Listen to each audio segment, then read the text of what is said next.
I still see him sometimes, in the beam of my headlights, frozen on that same empty road. I left my brother's farmhouse after midnight.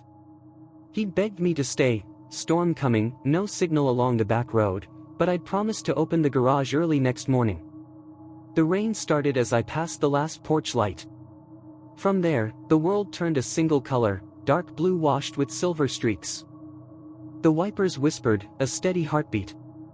I kept the radio low for company, but static replaced every station. The GPS froze on a blank map. The road narrowed to 2 cracked lanes between pine trees that leaned in, heavy with water. I counted the mile markers to stay calm, except there were none. Headlights caught a shape up ahead, something pale, standing dead center of the lane. I eased off the gas. At 50 feet the beam split around a tall man in a long coat, head slightly bowed. I blinked, and the lane was empty. For a heartbeat, my pulse filled the car louder than the rain. Reflection, I muttered. Maybe a signpost, maybe my own imagination. But the steering wheel felt slick under my palms, and my chest wouldn't loosen. The forest pressed closer, branches brushed the roof like fingertips. A warped metal sign emerged from the ditch, County Road 41. The paint was so worn it looked etched by knives. I slowed, realizing I hadn't passed that sign on the drive up earlier. Same road, different mile, and yet it felt wrong. Then the man was there again. Same coat. Same stillness. Only this time he faced me directly, as if waiting. I braked to a crawl. The rain slackened, soundless except for the ticking wipers. As I crept forward, the figure turned, slowly, and stepped out of the beam. When my car reached the spot, there was only water running off the asphalt. You're overtired, I told myself aloud. Talking helped until I heard an answer, the faint echo of my own voice bouncing from the trees a second too late. The repetition felt human. My brother once mentioned a local myth, a man who'd lost his family on this road, still seen walking it during storms. I'd laughed then. But memory is cruel, it resurfaces only when you need comfort and gives you fear instead. The rear view caught movement again, quick, low, impossible. I tapped the brake. The road behind glowed empty except for swirling mist. Yet the feeling of being watched sat heavy, like a second presence breathing inside the car. I pulled over near a bend. My headlights stretched ahead into blank space. For a long moment I sat there, hand on the ignition, telling myself to drive on. But curiosity, or guilt, won. I stepped out. The air was colder than it should have been. My flashlight beam wobbled over tire tracks and puddles that mirrored the sky. I called out, once. My own voice broke apart in the wind and came back smaller, uncertain. No answer. Only the quiet sound of water dripping from trees. I turned to get back in. That's when I noticed the condensation on the passenger window, shapes traced from inside. For long lines, curved like fingertips dragged through fog. I froze. Rain couldn't draw patterns that neat. I climbed in, locked the doors, and pressed the accelerator too hard. The tires hissed, trees blurred. I didn't check the mirrors.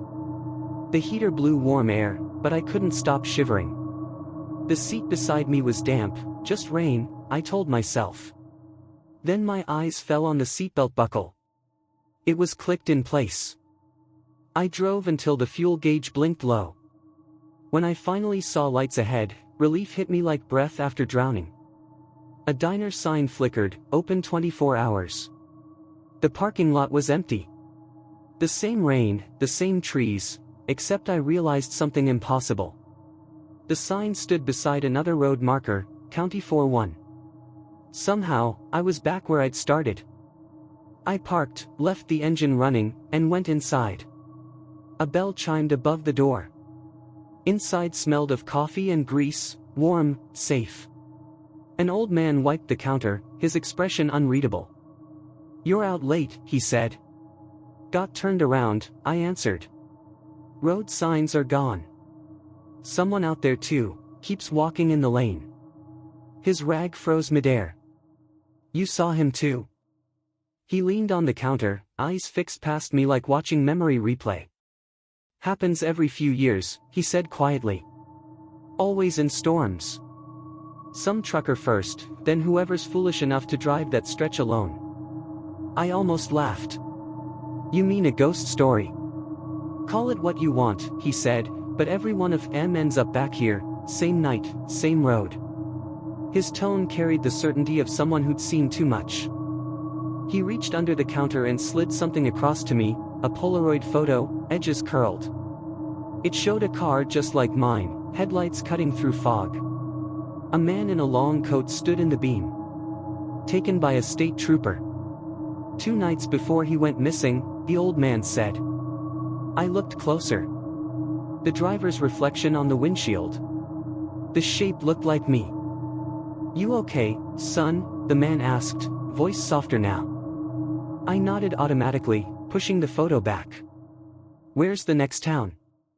Keep straight, he said. Don't stop for anyone. The bell above the door rang again as I stepped into the rain. The tires hissed on asphalt. I checked the clock, 2:41 a.m. For a moment, everything felt normal again. The heater hummed. The rain lightened. Then, at the edge of the beam, a shape appeared. A man in a long coat.